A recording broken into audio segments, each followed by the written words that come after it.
Good evening, everyone. I'd like to call the September regular board meeting of the Hamilton Board of Education to order. I'd like to say thank you and welcome everyone who came out this evening. We're about to have some inclement weather, so I do appreciate, the board for making the time to make this in person, and also I say we have some friends here from the community, and I'd like to welcome them here as well. The New Jersey Open Public Meetings Law was I'm going to have to take this down for the convenience of the people listening at home. The New Jersey Open Public Meetings Law was enacted to ensure the right of the public to have advance notice of and to attend any meetings of public bodies at which their interests may be discussed or acted upon. In accordance with this provision of this Act, the Hamilton Board of Education has caused notice of this meeting to be published by having the date, time, purpose, and place therefore published in the Press of Atlantic City on August 31, 2020, emailed to the Hamilton Gazette, and posted on authorized premises. Roll call, please. Mr. Attanasi? Here.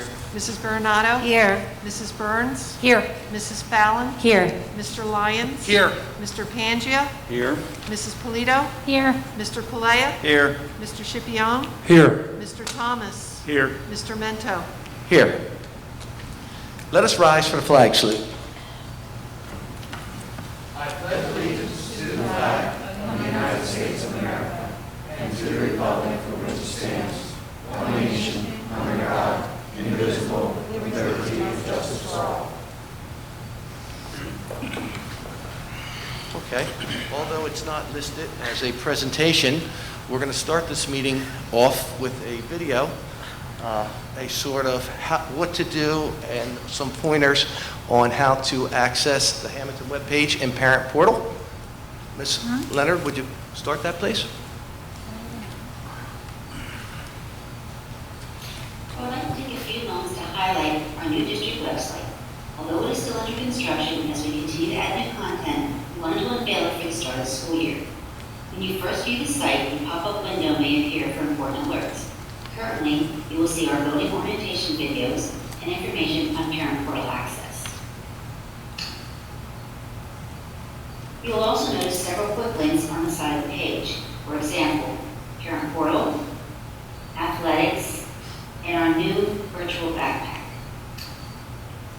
This will be the default page on our Chromebooks to make online programs easily accessible with a single sign-up. If students are using a different device, they will have the same access by using this link. You can see some of the programs that are currently listed. For example, Google Classroom, Hair Deck, iExcel, and Define Learning. In order to view information about specific schools, you'll need to click on the school that you wish to visit. To view information about a specific class or classroom, you'll need to click on Academics and our teachers. Here you will find an alphabetical listing of staff as well as their email, and by clicking on the name of the teacher, you will have access to their teacher page. Teacher pages are replacing our BOE boards. Here you will see information about the teacher, how to contact them, and an introductory video to start the school year, as well as an assignment for our cohort B students for September 8th. Finally, when going to the district homepage, you will be able to access the school venues by going to Parents and Food Services. We encourage all parents to visit our website often and become familiar with the various links.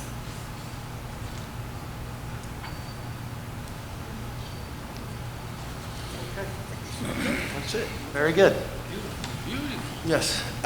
Again, we are still under construction, our website, but kudos to our IT department. It is a very much needed upgrade, and it's looking very nice, and I look forward to see all the good stuff that we're able to put up there this upcoming school year.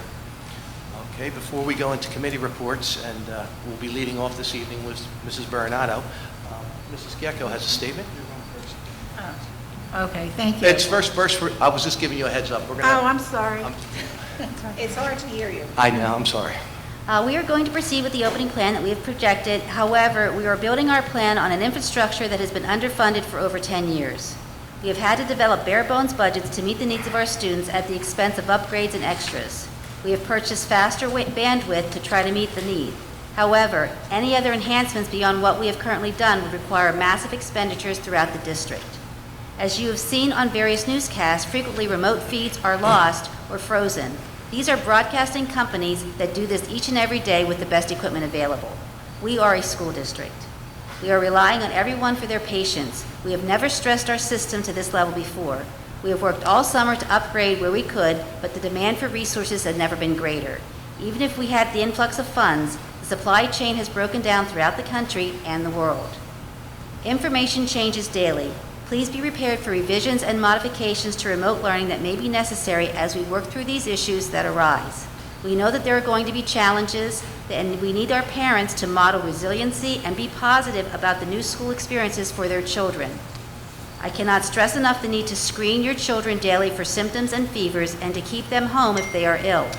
Also, please make sure that your child charges their Chromebook nightly so that they will be able to complete their work while attending in-person instruction. Thank you. Thank you, Ms. Kieko. And go ahead. We're going to start with committee reports, and then I'll wrap it up with a little statement. So, Mrs. Veronato, would you lead us off with a Sure. Finance Committee report? Thank you. Yes, good evening, everyone. Number 121 on your addendum is the purchase of a Kubota commercial mower. Christine O'Donnell will be taking facilities manager classes. I believe there's 7 classes total. We will be looking for a new architect of record. Our architect, after many years of great service, is retiring that we have used. As far as custodians, we have 3 part-time to full-time custodians. We are utilizing subs from our bus drivers. We will have 7 who will be working also as custodians as needed. The food program is going to be extended to December 31st, but we are still waiting on some guidelines for that. On your agenda this evening, as you well know, the first item on the agenda is the leasing of our old middle school, which was my high school, to St. Joe. And, we wish them well, and we're glad that they could utilize the building. I keep thinking about that and thinking that it's such a shame, especially during this year, that we could not have the monies available to utilize that building, because I think it would help greatly. And that's it for the finance report. Thank you. Thank you, Mrs. Veronato. And I would just like to say on a personal note, I know your family has suffered a loss this week, and because of your commitment to the school district and the situation we're in, I want to thank you for leaving the wake and the services for your family member to be here tonight. I know it's a tough place for you, and I just want to thank you for coming out tonight. Thank you. Thank you very much. Thank you. Mr. Lyons, please.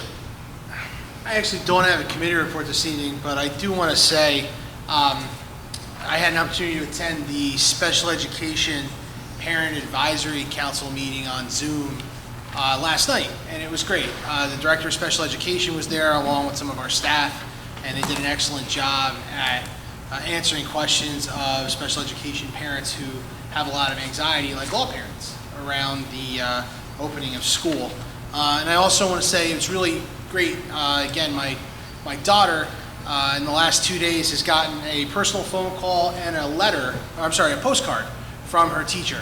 And I think that's wonderful as well. I had an opportunity to stop by the West earlier this week, and staff was there getting ready, and it seemed like everybody was excited to have the kids back. But it is a nice touch when the teacher voluntarily reaches out like that. It's very professional, and it certainly meant a lot to my daughter. It means a lot to all of our kids. So just wanted to share those comments.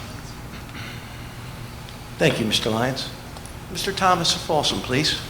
Really nothing to report from Folsom, just happy to be back. Very appreciative for the Hamilton School District to accommodate all of our students from Folsom as well as the students from Hamilton. I think Robin's done a bang-up job to make sure that she can give these students the best, safest education possible. So thank you, Rob, and thank you, Hamilton, from Folsom. Thank you, Mr. Thomas. And not to put you on the spot, would you care to just give us a brief update or explanation of how Folsom Elementary will be going to school this year as far as a hybrid? Yeah, we're kind of mirroring exactly what Hamilton's doing. Obviously, we're a smaller district, 420 kids at this point. I think that our scenario for both school districts are very similar, and I think that this was the best option for all the students, the teachers, to make the accommodations. There's hurdles, right? This wasn't, we're all being inconvenienced by something that we couldn't plan for. How we've handled that inconvenience, to me, is exceptional.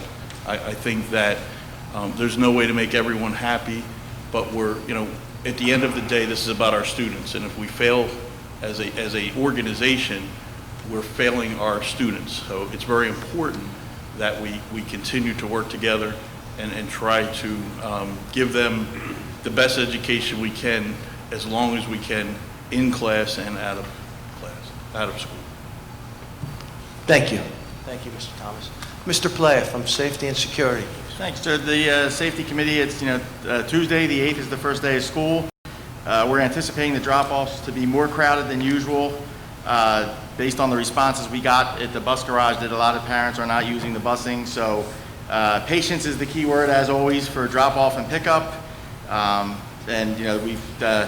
Barbara and Robin have talked to the police department. They'll be on hand to guide us and get us in and out of the buildings. So good luck to everybody, and please have a little patience getting the kids to school and back to school.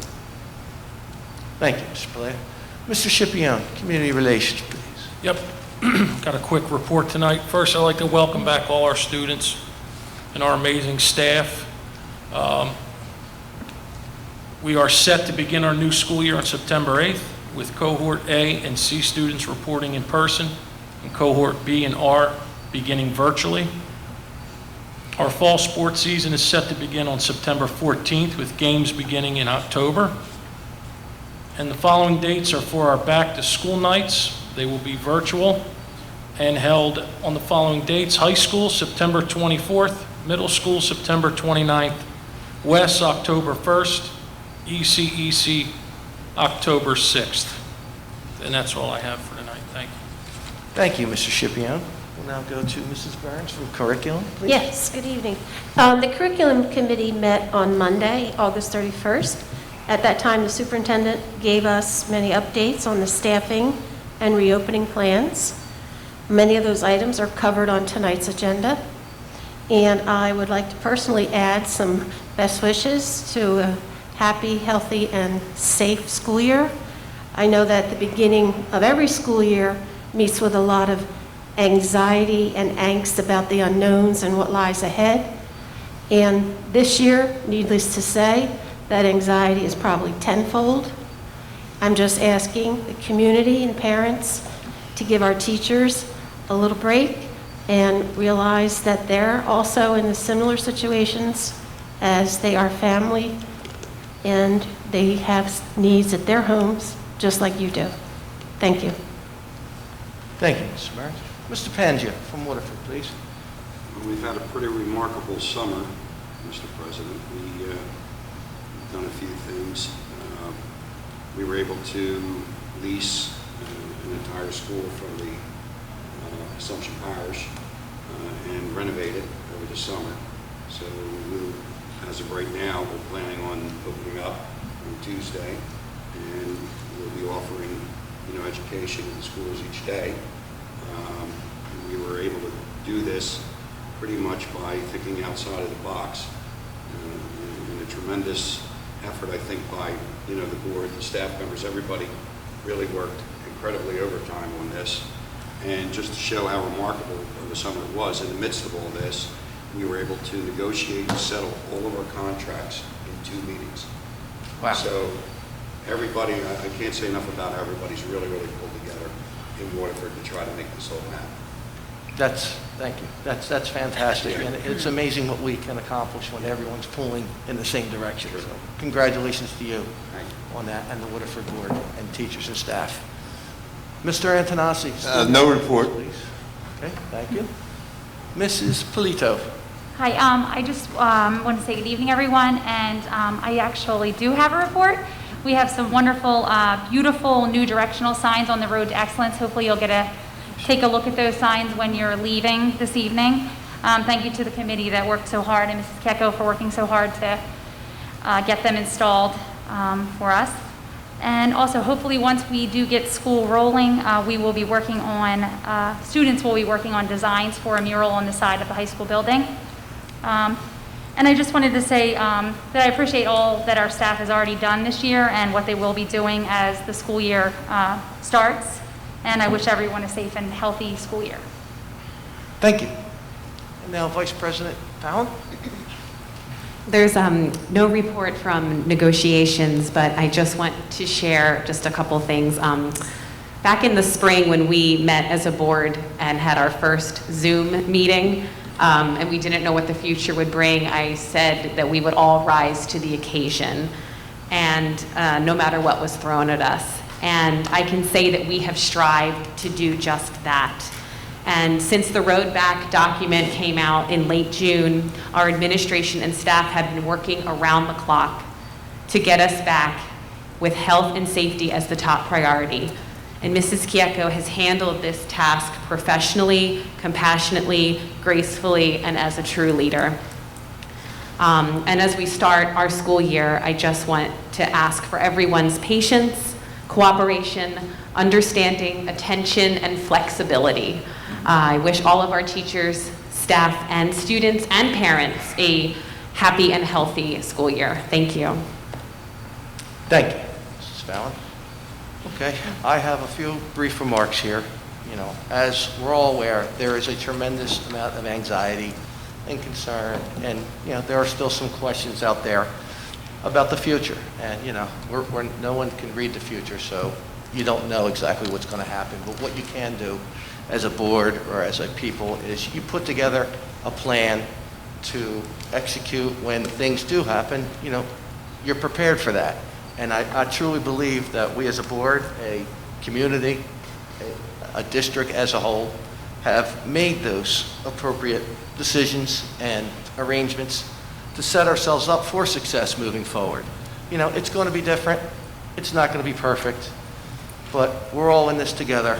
And let's all remember why we're here. We're here for the kids. You know, we've heard a lot. We've read a lot. I'm not going to reiterate everything that was out there. But I just do want to say a couple things. And here's what we did. You know, we had a very interactive process. From the beginning, part of our restarting plan, it was an inclusive plan that included board members, administrators, teachers, union representation, and members of the community. And when we speak of the community, our superintendent had put together a survey of the community, which over 80% of them, of our parents, responded that they wanted some type of in-person education, learning for their children. And I'll tell you, you know, you'd be hard-pressed to find anyone to disagree with this, but the Board of Education and the community as a whole believes the best environment for our children to learn in is a classroom with a teacher. And that's how we're proceeding. You know, we've heard much about accommodations to our faculty and staff. There are laws, there are federal laws that you have to go by, and any accommodations that were requested that fit that criteria were granted. We've granted leaves to nearly a dozen of our faculty who weren't necessarily entitled to those types of accommodations. But again, looking to see what was best for our students first, and the district and our faculty, that's how we came to those decisions, you know. And I just would also like to say, again, our superintendent has worked tirelessly for our students and staff. She has taken every request seriously. She has taken every concern seriously. She cares about every single student and staff member. And the same could be said about every single member here on this board. We're volunteers, okay? We're here, and most of the times it's to a loss, an economic, there's no gain here economically. But we care about the children, we care about our town, and that's why we're here. and I'm hoping that we can use this cooperative spirit moving forward into the school year. Before we go into the public comment portion, I'm not going to go through all the rules, but I see there are quite a few people here, so I'm just going to hit a couple, just so everyone understands how we're going to proceed during this meeting. Each statement made by a participant shall be limited to 5-minute duration, unless permission has been granted in advance of the meeting. All statements shall be directed to the board president. No participant may address or question board members individually. The board president shall determine if someone other than the board president will respond to any comment or question. The portion of the meeting during which the participation of the public is invited shall be limited to 30 minutes.